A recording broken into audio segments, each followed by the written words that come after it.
Do you feel that there's too much to do in a day?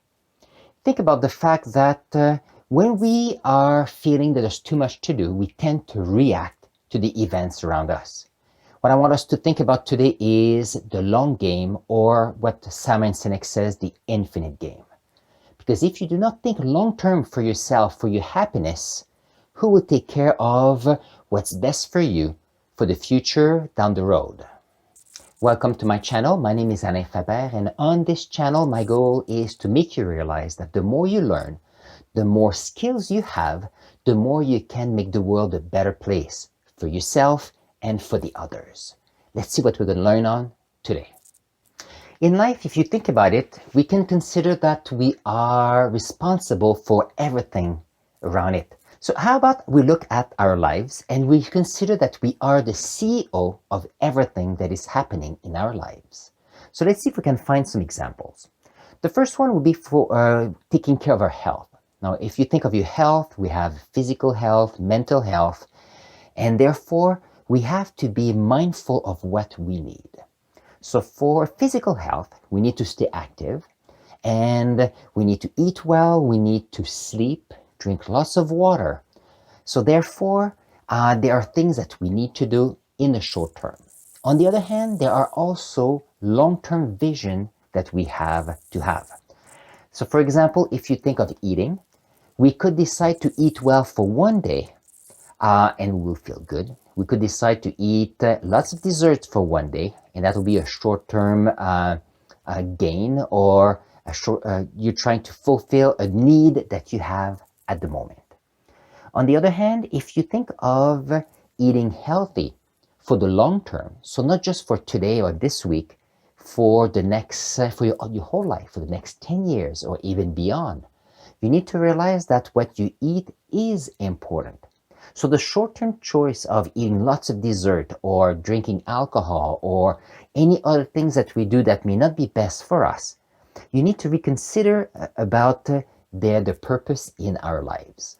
If we have a short-term vision, we just want to have a quick fix on what our needs are. On the other hand, if we are the CEO of our health, that means that we need to take care of our body, not just today, but also for the future. So that means that we need to be physically active. So we don't need to go to the gym once a month, but going regularly. Or you could do physical activity outside. You go for a walk daily, bike ride. You can lift weights in the basement if you have some things around the house. The idea is you want to think long-term for your physical health. And that's the key here. Same thing with your mental health. If you see what's best for you. For example, some people say, well, I work for, 70 hours a week or even more, and I don't sleep very well, and I don't eat always very good. Well, your health may not be the best right now, but in the long term, it doesn't look very good either. So you need to look at being disciplined for your life, the same way a CEO would be for his company. For mental health, the way it works is, for example, you can be very, very busy. Some people may be burnt out. Some people may be depressed because there's so much to do or not enough to do. They're doing something they don't like. So what happens is you don't feel happy at the moment because your short-term decisions may not be what's best for you. So having a vision can help. For example, my one word is learn. So the choices I make for what I do is based on learning.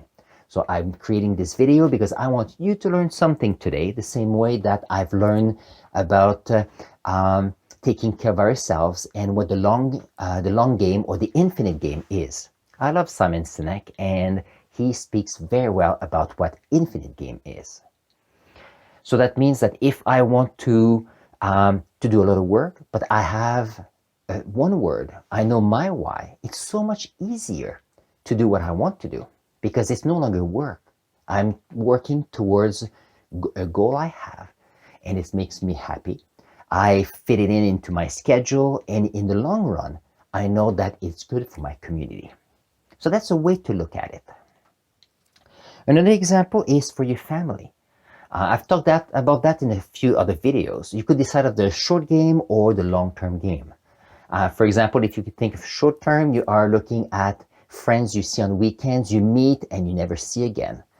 With respect to family member, you give them a gift during their birthday or Christmas, but you don't pay attention to them at all otherwise. For your relationship, you bring flowers and you don't and have a date or two and nothing more. You'll notice that these are short-term decisions based on what you want at that time.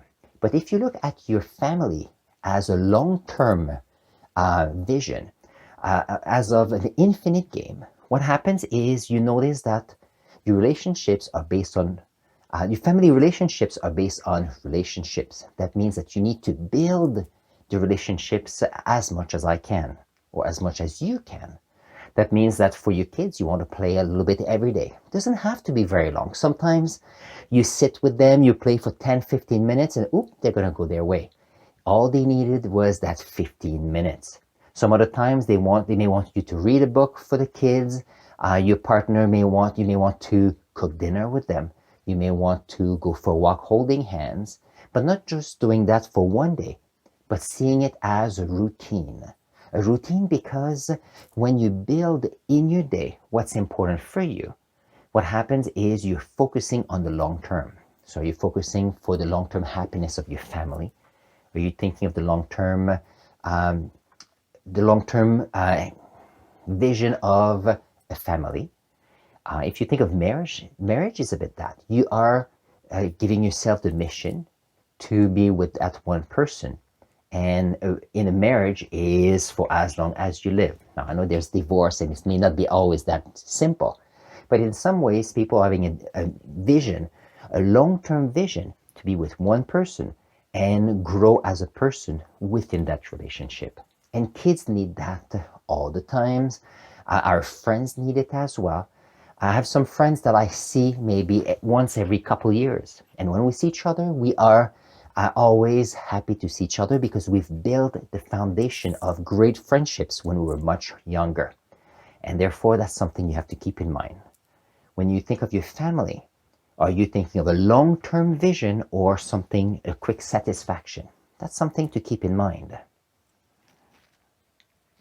My other point is, the other part of what I try to do is contribute. So contribute to the world to make a better world. So I could think of a short-term vision. So that means that I make a call to someone because I want to say something or because I want something. I could decide to do an activity with a kid because I say, oh, I need to do, sorry, not a kid, but like a colleague. Or you may have a video. You say, oh, I'm going to create a video for YouTube. And if you just do it once or twice, it's very short-term goals. What happens is it's great intent, but how long will it push in the long term? On the other hand, if you see your contribution as a long-term vision, as an infinite game, what happens is you'll notice that your choices are different. For example, I'm sharing with you what I know about making a better world. And today the topic is about a long-term, investing in the long term for you. So this is what I want to share with you. But this is a video out of more than 100 I have on this channel. This is the 85th, I think it's the 85th video I'm creating in 85 days. This is a long-term vision because I believe that learning is important for me, and it's important for you as well. If I had decided to just do a video or two, well, what happens is it's very hard to create connections. If you want to have bigger goals, if you want to achieve more, you need to think about the relationships that you're building, because building relationships allows you to get to know people, to build trust. And when you build trust, it's so much easier in a classroom if you're a teacher, or in business if you are working in a company or you have your own company. That's what we call a customer service or customer satisfaction. Customer satisfaction is just one. It's not just one event that you're taking care of. It's the fact that if you have a customer satisfaction and you entertain not entertain, but you nurture the relationship you have, Once the person becomes a client or a customer and the person